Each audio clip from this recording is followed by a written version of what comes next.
chance nyo para ipakita ang inyong lakas. Ako, matindi rin ang super fan prediction natin na lamang ng malaking bahagi dito ang Team Liquid. Exciting itong laban na to kasi si James Punks, hawak ang kanyang isa sa mga pamato niya, pre. Pero so far, Wolpa, naging angulo pa rin dito for AP BREN is hindi naman so totally na-disrupt yung process at hindi din nila na-force out doon sa heroes si James Punks. Yeah. Nakakuha pa rin yung Suyo. But I feel like if TLPH are prepared dun sa Suyo, kung papansinin natin na walang hero na one-shot din talaga dito from the Suyo. Even the Moscow, think about it, there's a lot of ways para ma-outplace ang Suyo. Meron ka rin access sa Wind of Nature eventually. Hindi ganun kadali ang magiging boy dito para kay James Punks unless makakita tayo ng magandang simula sa kanilang pagja-jungle dito. And with that, sisimulan na rin natin ang unang match. Game number 1 of AP BREN and TLPH. Kung titignan din natin yung naging placement dito with the Moscow, as you mentioned, hindi naman totally one-shot dito ng AP BREN si Teddy. Is ano naman yung angle here para sa TLPH, capitalizing with the Harley here para kay Carl TZ? Alam mo, nakaka-excite, no? Napakarami nating beses nakita itong Harley na to at majority of them ay nagiging successful naman. Kumbaga, iba-iba lang ng atake yung mga teams, no? Minsan, pinampupok sa XP para mapauwi kagad or tina-target yung mga malalambot na hero sa backline. Diba? Paiba-iba lang ng atake pero gets mo yung ideya, napakahirap pa rin talagang kalaban dahil nga, ang bilis nung cooldown nung skill 2 niya, yung talon-talon, Yung diba? space escape, no? Oo, space escape. At ngayon, tignan natin kung ganun din makalikot ang magiging pwestuhan dito ng TLPH. Now, for AP BREN naman, the idea is talagang co-contest, lalaban sila, especially with the Sui here for James Punks and Nova with the Glue. Dito talagang medyo na-predict or na close off siya sa option na yun, Wolf. Yeah. It makes sense naman na laban sa high loss, laban sa full views, madami naman nabibigay para sa kanila. It also good stabilizer dito sa mid para hindi problema itong si Aqua doon sa pag-control ng mid na yon. Ang nakikita natin dito yung high loss na aggressive na minamatahan kung nasan dito si James Punks. Ito yung kailangan din ng TLPH para mabigyan sila ng advantage in the early stages. Yep, and malaking bagay din dito ang magiging vision. As long as nandun nga mata kay James Punks, hindi magiging madali yung buhay niya. Turtle has already respond. Pero ito na agad ang atake ni Carl TZ. Makakapagpa-level 4 naman dito si Aqua at nagamit naman yung kanyang flicker. May pagsugod kagad sa may bandang itaas. Ibabalik ni KLVJ yung dalawa! First blood kagad para kay KLVJ. Sinamahan pa ng isa para kay James Punks. Two-man down for TLPH. Pinagpuhol yung Sansan dito with KLVJ. Showing us how it's done. Tapatid na rin yung kay Nova. Hindi nga nag-flicker yung goal doon pero napakaganda ng combo nila. Sabay pa yung sync nila with yung stun ni James Punks. Okay, level 4 si Nova. Pwede siyang pumasok dito. Sino ang kanyang sasaniban? Okay, hindi tumama yung SOD. Kalmado muna pero gustong-gusto ng AP BREN ang kanyang mga nakuha. That's a very nice start for AP BREN. Capitalizing objective tapos 2 kills sa Sansan duo pa dito against TLPH. 1-0-1 pa si James Punks, sabay invade agad. Yung gustong gawin ng Harley in the early stages ay ginagawa ngayon. Ito si James Punks and ultimate kay Shizu. Yun yung na-achieve naman nila dito, forcing out na magkaroon ng misposition here para sa gold laner ng AP BREN. Now, going back naman for TLPH, tila ba, yun din kasi yung pinaka-importance mention na i-outmaneuver mo si Sanford, unahan mo siya before the turtle. Yung mga pre-turtle fights here for AP BREN, isa rin sa pinaka-importante. Pakiramdam ko hindi rin ready doon ang Team Liquid. Bigla na lang pumasok. Galing doon sa kanan itong si KLBJ. And nice attempt para sa kanila. No? 1,000 na kagad ang kanilang nakuhang ginto. And very interesting to, naka-rapid boots itong si Sanford. So ang goal niya talaga, pre, makipaghabulan, makipagtakbuhan. Oo. Kailangan niyang habulin, i-mirror kung nasan itong si KLVJ. Yun nga sinasabi natin, pangyakap dun sa Sora. Yep. He needs to keep up with the pace, pero ngayon sinasabayan agad siya. At sa ultimate committed here for KLVJ, even James Punks. Pero flicker naman Pero feeling ko sulit pa rin yun. 2 minutong walang flicker. Lalo na 20 seconds. Halos magsisimula na yung pagong. So walang threat ng flicker and dark wave para dito kay Sanford. Mas mahihirapan yumakap ngayon si Sanford on the members of AP BREN if they want to capitalize dun yung turtle. Pero outplaying dito sa may bandang baba. At we could expect na mas mamaya pa talaga yung patayin dito ni Shizu at ni Teddy. Kaya tutungo rin tayo pabalik dito sa magiging galaw nila James Punks as Carl TZ slowly maneuvers kung saan ba pwedeng kumuha ng mga pickups. Hinahatak na nga ni Nova yung pagong at mabilis na wave clear ang gagawin dito ng Team Liquid. Hawak nila, piercer kagad para kay James Punks, oh. Aggressive ang magiging move nila dito. They want to get the numbers. Pero hinaharap na agad ni JP yung sarili niya. And then, dalawang glorious pathway, naiba-liba. River manipulation mula dito kay Aqua. Atras muna si JP. At si Carl TC, sinolo na yung pagong. Pero ipin si Sanford sa pagkakataon na iyon. 3-0, pero pagong napunta sa Cavalry. Okay. Medyo nakakabila. Bandang gitna. Hindi pa natin pwede himayin yung mga nangyari doon. Nako, hindi pa pala tapos ito kasi si KRTZ ay nako na nasakyan dito Binalik. ni Nova. Parang critical ata ang kanyang sitwasyon. Oh, no! Pinuntahan nila na Aqua with the flicker. Kaya lang nandito pa si James Pang naghahanap ng stock sa kanyang piercer. Okay. Nagamit na rin yung Crimson Beacon mula dito kay Sanji. Tuloy-tuloy ang pag-invade dito ng Bees. JP ay aabot pero wala na siyang aabutang purple buff na buhay. Masyadong maraming nangyari doon, pero parang lahat ay pumabor for AP BREN. For sure, TLPH, sinabi natin na kailangan nilang kontrolin yung river. But AP BREN counter that out. Yung ginawa ni Carl TZ, after nilang kunin yung turtle, nagmadali siya sa may gitna, expecting Shizu to go for the double lane. At ganun nga yung nangyari. Hinabol nila doon, tumama yung Sibat, pero nakahanda si Shizu with that BMI. Going for the blazing duet, bigla pang nasakyan ni Nova. Etong si Carl TZ, at biglang nakakuha pa ng napakarami yung AP BREN. Once sa kill onto Carl TZ, nakakuha pa sila ng purple buff. At may natira ding mga minions para kunin ni Shizu doon sa may bottom lane. So, lahat ay ng members ng AP BREN ngayon ay masaya doon sa trade-off na yun. Masaya din doon si Nova. Parang pre, hawak ko na, suntukin mo na lang. Diba? Nakita naman natin, ginawang punching bag na si Cartizi. As you've mentioned, hawak pa rin nila yung lead.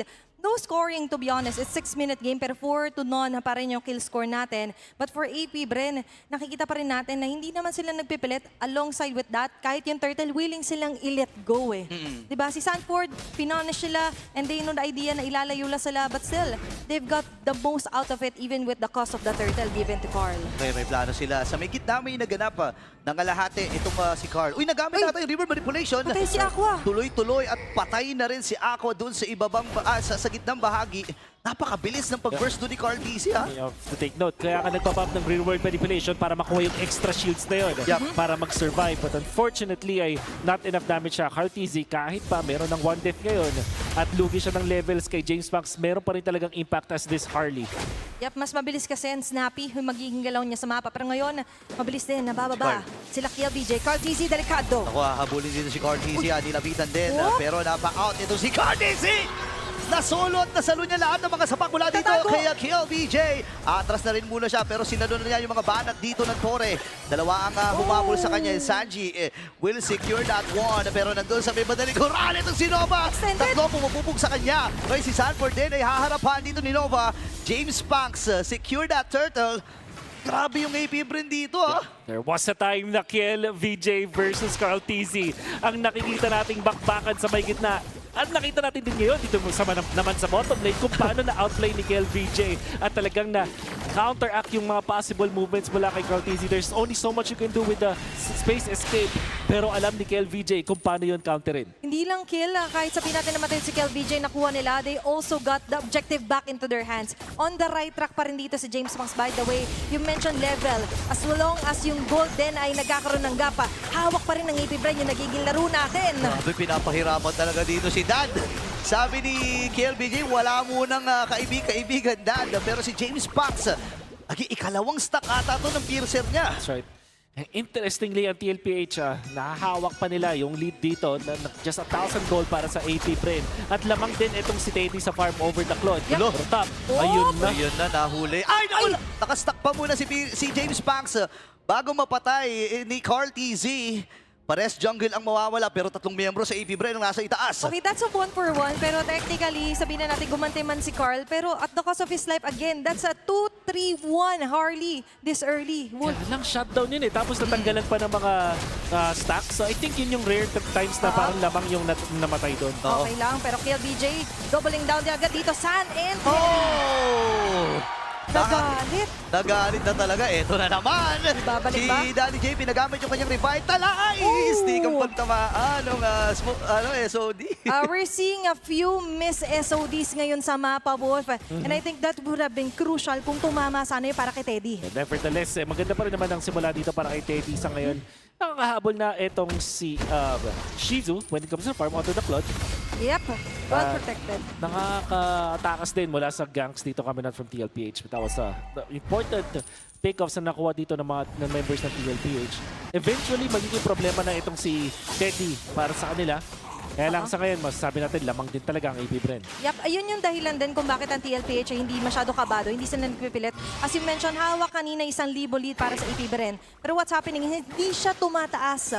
Hindi na umabove doon sa 1K. Dahil for TLPH, still steady doon pagdating sa gold lane. Pero ngayon steady rin yung Lord. Grabe, aabot pa ata si Carlito pero hindi siya umabot doon sa retrihan. River manipulation mula kay Aqua. Trasan muna dito ang TLPH. Hindi na naman tumapay si Bat. Kaya si JP ang unang mamamatay. Next pata dito si Sanford. Iniisa-isa na ang Sansan duo. Nakadalawa na naman itong si James Banks. Pwede ulit puntahan itong si Conti. 1v1. Wala daw tutulong. Papanain. Nakaiwas. Pero sumapul muli. Daddy Cutie sa ibaba. Nagtatry na lamang. Pero liyamadong ang AP doon. Oh, what a fight. Yung 5-man ng AP BREN na hindi handa yung TLPH. Sobrang bilis ng pag-setup ng AP BREN doon at ang paghawak nila. They also have the advantage when it comes to level para kay James Banks. And interestingly, hindi nila hinayaan na mag-setup yung TLPH. Nung pagkatalon ng isang member ng AP BREN, which was Kel VJ, sabay-sabay ang AP BREN, even with the real-world manipulation and a little bit delay on the blazing duet para hindi talaga makapwes sa TLPH at nanalo pa sila sa teamfight afterwards. Plus, it looked good para sa AP BREN na nagme-miss out yung SOD kung kailan crucial na nga at kailangan sana ng extra firepower ng TLPH. And now, talking about for AP BREN, you mentioned they're willing to commit kapag hindi ready yung forces dito ng TLPH. That's why na ma-maximize din nila yung roam around dito sa mapa, pushing off even yung turret dun sa may bandang baba. Grabe, sobrang stable ng AP BREN dito, no? Hindi beat yung hawak nila, yung lead. Hawak nila ang lead ngayon. Oh, wait lang, JP!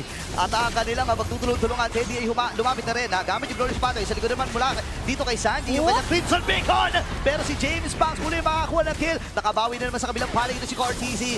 Ngayon ay pagtutulong-tulungan itong si JP. Hindi patapos yung pagtatalon-talon dito ni Sanford. James Banks with a double. Si Teddy naman ngayon nakaka-pre-hit. Nova ay tuloy-tuloy pa rin. Sanford ngayon ang pinagtutulong-tulungan. And triple kill para kay James Banks. 1v1 si Chizu. Nakakuha ng kill si Cortese. Pero hindi patapos yung pananalasa ni James Banks. That's going to be a maniac here for James Banks. 10-1-2 for the Suyu. 4 ang natanggal niya sa TLPH. James Banks, the man with a million moves. Ang nakita natin doon yung napakagandang targeting at the same time, hindi basta pumipindot lang. Nakita nyo yung naghihintay siya ng tamang timing para ilan yung stun niya, yung pana, at even yung talon. Laging may coordination with AP BREN's members. Hindi siya basta-basta lang pumipindot. Laging may intensyon para kay James Banks. Kaya naman nakakuha siya ng maniac. And therefore, he thinks before he clicks. Yun. Kaya ngayon, very important din to notice na ang TLPH, even though Teddy is not yet struggling, pero dahil nga ang agang na-punish ng 4 horsemen for TLPH, nahihirapan silang i-hold back yung mga jumps na nagagaling dito sa AB BREN. Tama ka doon, napakaganda ng timing dito ni James Banks. Alam niya kung kailan siya be-vertical pa atras, kalkuladong-kalkulado yung damage. Napakahirap na ito kung kanina nabawasan ng bahagya yung kanyang stock ng Pearson. Ngayon, nadagdagan pa ng plus 4. Plus 4? Plus 4.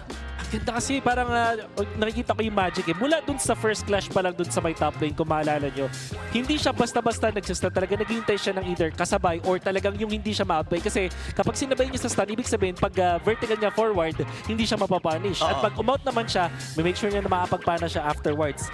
Lagi nilang nagugulat yung mga members ng TLPH because of the timing of their spells. Siguro, masasabi natin maganda na yung chemistry ng AB BREN.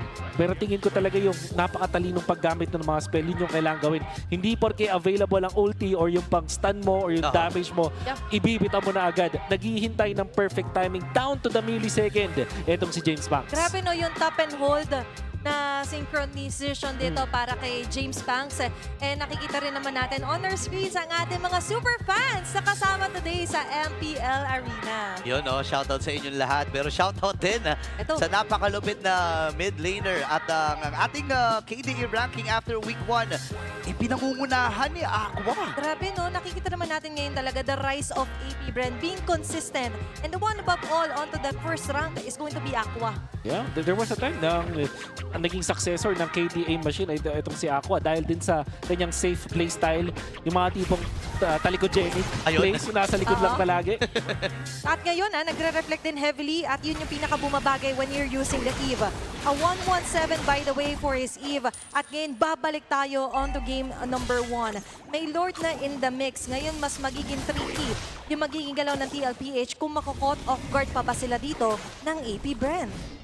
Tinan mo, ginagapang na rin ni Teddy dun sa may bandang ibaba. Kasi ito naman ang maganda kapag meron kang Moscow, no? Hindi mo kailangan at hindi ka pwersadong sumama kagad. Yeah. Kaya lang ang downside nun, kailangan mo lang talagang patamaan yung sibat para makatulong, di ba? Hindi napapakinabangan masyado yung global na presence. Pero ngayon, ito yung presensya nila, JP. Okay, tumama na yung sibat pero retria na lang! Oh! Kaya lang si Sandy Pasok na makakuha. Ako ay nakapatay na rin na isa. James Fox tuloy-tuloy pa rin, nakadalawa na. Hahabulin dito si Sanji, nandun din naman si Ayan Nova. Pupuntahan ni James Fox. Sipat. Hahabulin ba niya? Nakuha naman ng Team Liquid yung Lord na ito, pero may 1v1 na magagalaw! Oh! And legendary na si the man with a million moves. Napakatindi nito. It's going to be Carl Easy Left. Abante Hala. agad dito ang beast. Dire-diretso lang sila. Isa na lang siya natitira para dumepensa burrito. Oh, kaya na ata tapusin ito. 4 na miyembro pa mula sa Hive. Ang susugod sa may bandang gitna. Sapat pa yung clear ni Carl Easy. Parang hindi na nga ata. Itatry na lang dito ng Batang Kambing. Pero bitin ba? Bitin ata. Kasi meron ding wave na nabuhay mula sa Team Liquid. Makakahinga ng pilit dito ang TLPH. At pulasa na ang Hive. Hindi pa doon magtatapos ang game Si number 1. Bart. Pero tatama si Bart! Andiyan na si Teddy. Ang target niya ay si Aqua lang talaga. Nakakuha na ng kill si Steady Teddy. Takbuhan muna ang natitirang miyembro mula sa AP. Maganda dito yung mga minions sa TLPH nandito sa AP BREN side. Buti na lang nakatakas yung mapang wave clear dito ng members ng AP BREN with Shizu up top. Nakakabuhay lang and of course itong Suyo coming out from James Pax. Napakaganda ng ginawa doon ni Carl Tizzy. No matter of defense, knowing na alam niyang lalabas na yung mga minion wave. It's all about the matter of playing his cards right with this Harley. At nakikita naman natin din yung kung kailan na crucial ay tumatama na finally for Teddy QT or Teddy by the way, yung kanyang mga Sphere of Destruction. Disrupting Aqua, very nice transition onto the target. At ngayon natin nakikita yung sudden change into the momentum here for TLPH. Yeah, at least napigilan ng Team Liquid no, yung plano dito ng AP BREN. Pero hindi pa tapos ito kasi again, even though na gitna lang naman yung nabutas para sa Team Liquid at mabilis sa kanilang i-control ito, ang mahirap pa rin dito yung laki ng lead na meron yung mga miyembro ng AP BREN, specifically dito si Shizu at si James Pax. And 14-1-3 yan, no? Yep. Ganda rin nung pinakita ni JP dun sa paghabol. Parang magtataka ka kung normal na nilalangkas. Sabi mo, bakit ka pa mag-ulti dun? Tinamaan lang naman yung dulo. Well, kept the vision available. Napaslow niya ng konti yung mga members ng AP BREN at napuwersa yung mga dash. At parang naging butterfly effect na napatama rin ni Teddy. Eventually, yung si Bat dahil doon. So yung mga extra moves na nakita natin mula sa TLPH, giving them that away para makalaban pa rin dito sa AP BREN. It's all about the small moves that really matter ngayon for TLPH. Yung mga small move na yun could make huge leaps. Katulad nga ng ginawa ni Teddy. Alongside with that, kailangan din kasing bumaba technically dito ni JP, siya ni Sanford. Considering na ang pinaka-hard lockdown nila is yung tusok dito ng Hylos. Kapag nakalapit siya, and alongside with that is kapag nakakadikit din, na nagpaproc yung passive here para kay Sanford. But for AP BREN, nakakapitalize kasi nila for me dito yung napakagandang transformation for Kill VJ, catching up 2 to 3 members at most kada may nagdidikit na members ng TLPH. Isa sa mga pwedeng gawin ng TLPH na sinisimulan naman ni Carl Tizzy ngayon dinatagaan na nila yung AP BREN, making sure na ni-utilize nila yung Moskov sa pag-split push, pati na rin yung kit na meron dito ang isang Harley para mag-clear ng minion wave dun sa may taas. Yep, it's much easier kapag medyo malayo muna sa mga upending clashes. Dito si Teddy, but Lord, again, nasisimulan, dancing it around. Sanji holding the left bit mush or left push mid dito. At mukhang para sila Sanford ay forward march dito kay Nova. Okay, si Nova ngayon ang tinatarget nila, pero kalahati kagad din si Daddy JP. Tumama na yung si Bat, sasama na si Steady Teddy, pero Lord lang ata magiging target nila. Dalawa na, huli dito ni Kelvin. Mamamatay na kagad si Carlito at hindi pa tapos si James Pax dahil legendary na siya. Nadrin Crimson Beacon para dito kay Sanji. Atras muna sila si Salman ni Taptapanon na. Pupuntahan si Aqua din si Jisoo, pero si James Pax ay napuntahan din doon sa likod. Nakabili ng Immortality, meron pa siyang Winter Crown. Pwede ba atang habulin? And James Pax with a triple wipeout mula sa Hive. Naubos ang cavalry. Ito na naman ang part 2. Ang pagkakataon ng AP BREN para tapusin ang game 1. Diretso na ang AP BREN dito. Titignan lang pilit at susuguri na ang base. Game 1 para sa AP. 17-1-5 will go down in history as